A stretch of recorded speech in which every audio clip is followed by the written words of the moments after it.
राम जी बोले क्या कर रहे? लक्ष्मण जी बोले आज्ञा दो जी, हमारे विषय के आदमी है। राम जी बोले मतलब?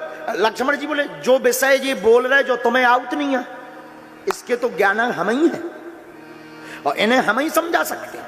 आप तो हमें आज्ञा दो, कुछ देर हम परफॉर्मेंस करके बताते हैं।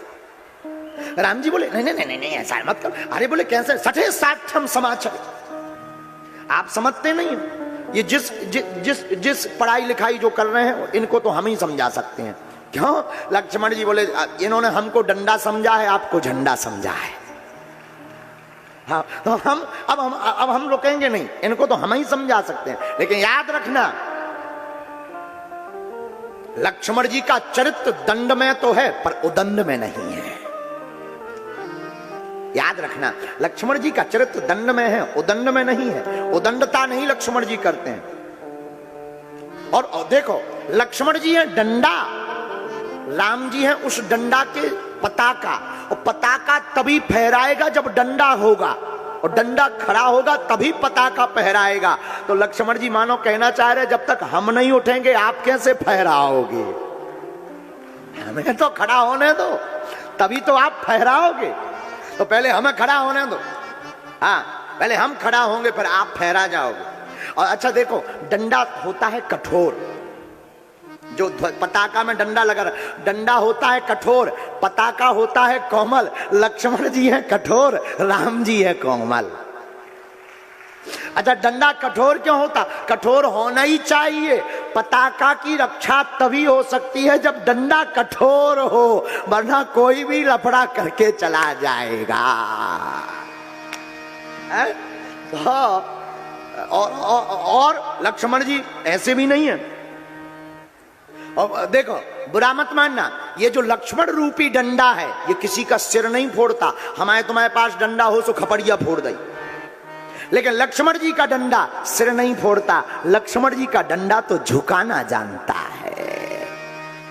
इसका प्रयोग तो झुकाने के लिए लक्ष्मण जी करते, क्योंकि लक्ष्मण जी हैं फणी, राम जी हैं रघुकुल मणि। तो मणि की रक्षा फणी ही करता है। और क्यों लक्ष्मण जी फणी क्यों है? क्योंकि लक्ष्मण जी हैं शेषावतार, राम जी हैं रघुकुल मणि। तो राम रूपी मणि की रक्षा शेषा अवतार लक्ष्मण जी फणी ही कर रहे हैं। तो राम जी बोले, लक्ष्मण जी बोले सरकार अगर आपकी आज्ञा हो तो कछु देर हम परफॉर्मेंस ठोके। तो राम जी बोले जरूरी नहीं है। क्या जरूरी है? राम जी तो सीधे क्या, क्योंकि राम जी युद्ध के पक्ष में नहीं हो, लक्ष्मण जी हमेशा युद्ध के पक्ष में। तो कहा 1 2 3 झंझट खत्म, आप आगे। राम जी बोले नहीं नहीं नहीं नहीं नहीं, नहीं जी हम इसके पक्ष में। लक्ष्मण जी बोले आप चिंता तो ना करो, कुछ देर तो दो हमें। हा राम जी देखो बात भी सही है, जो जैसी भाषा में समझो उसको वैसे ही समझाना चाहिए। लेकिन ना समझ को दिक्कत होती है।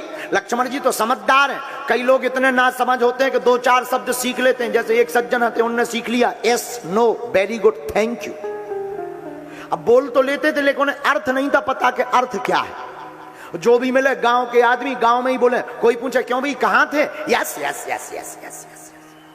और कोई भी बात no no no no no no no, very good thank you. उन्हें अर्थ पता ही नहीं था। और एक बार रेलगाड़ी में गए, एक भाई साहब की अटैची चोरी हो गई। उन भाई साहब ने इनसे पूछा क्यों भाई साहब आपने हमारी अटैची देखी? इन्हें अर्थ तो पता नहीं था। इन्हें सोचा अंग्रेजी बोलने का बढ़िया मौका है, बोले यस। तो उन्होंने कहा जब देखिए तो भाई साहब बताओ कहां है, दे दो। बोले no no no no no no no. दिमाग खराब हो जी। बोले यार तुम बताओ तो, तुमने देखी भी हो पता भी हो, तुम बता भी नहीं रहे। हम 4 चांटा लगाएंगे दिमाग खराब हो जाएगा। बोले वेरी गुड वेरी गुड। उन्हें अर्थ तो पता ही नहीं था कि अर्थ क्या है। तो भाई साहब का दिमाग खराब होना, 4 चांटा जोरदार झड़ दे, 2 ही तरफ वो लाल हो गए, 2 ही तरफ वो लाल हो गए। अब बोले एक और बच्चों से बोले थैंक यू। अब जो और बच्चों जो ख्याल रह जाए। तो लक्ष्मण जी कहते हैं कि सरकार ये हमारे विषय के आदमी। जनक कहते हैं अब जन को माखे भटमानी वीर विहीन मही में जानी। इस पूरी पृथ्वी वीरों से खाली है। लक्ष्मण जी तनक कर खड़े हो गए, भाएं टेढ़ी कर ली लक्ष्मण जी ने। और लक्ष्मण जी बोले सुनो जनक,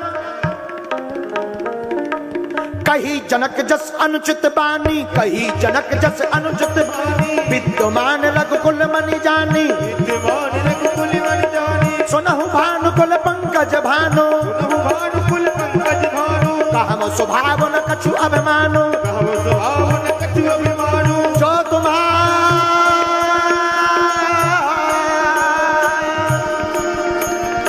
ए जनक सावधान, खबरदार, होशियार हो जा।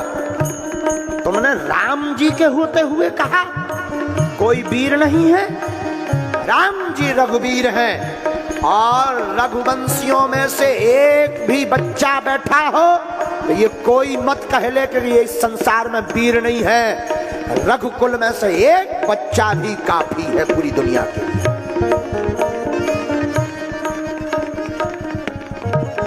राम जी रघुकुल मणि है और तुम कहते हो कि ये धनुष उठा ले। सुनो जनक, हमारे सरकार का अनुशासन मिल जाए, जो तुम्हारे अनुशासन पावो, कंदुक युव ब्रह्मांड उठावो।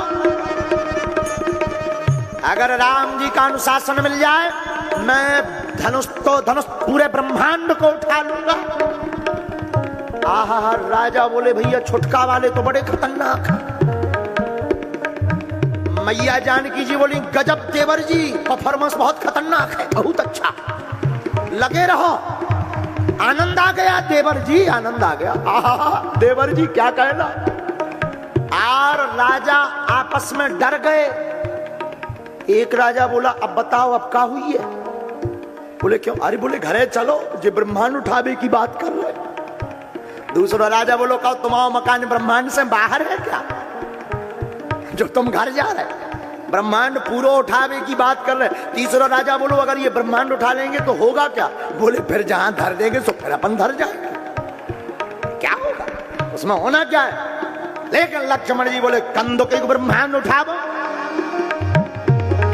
लक्ष्मण जी बोले सुनो राजाओ, हम ब्रह्मांड को धरने वाले नहीं है।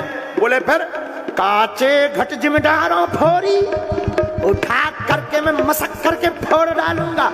को बाप रो पिनाक पुराना, मैं ब्रह्मांड को उठाकर जैसे छोटे बच्चे कच्चे घड़ा को रौंद कर मसल डालते, हाथी कुकरमुत्ता को उठाकर रगड़ डालता, मैं ब्रह्मांड को उठा करके मसल डालूंगा। आहा, राजा बोले अब तो मरना तय है। छुटके वाले तो बड़े खतरनाक हैं। एक राजा बोलो जो तो छोटे वाले बोल रहे, बड़े तो बैठे ही है। जब छोटे को जो हाल है, बड़े भाई साहब खड़े हुई हैं, फिर क्या हुई है। तीसरा बोलो जे तो चेला है, गुरुजी बैठे, उनकी तो पता ही नहीं है क्या होगा।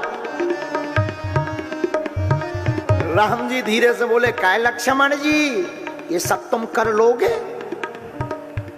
लक्ष्मण जी हाथ जोड़कर बोले बिल्कुल कर लेंगे, लेकिन अपने बल पर नहीं, प्रभु आपके बल पर करेंगे। यही तो देखो लक्ष्मण जी का चरित्र है। लक्ष्मण जी जोश में भी होश नहीं खोए। हम लोग जोश में होश खो बैठते हैं कि हम ऐसा कर देंगे ऐसा कर देंगे, लेकिन लक्ष्मण जी कहते हैं जो तुम्हारे अनुशासन पावो और कंदुक ब्रह्मांड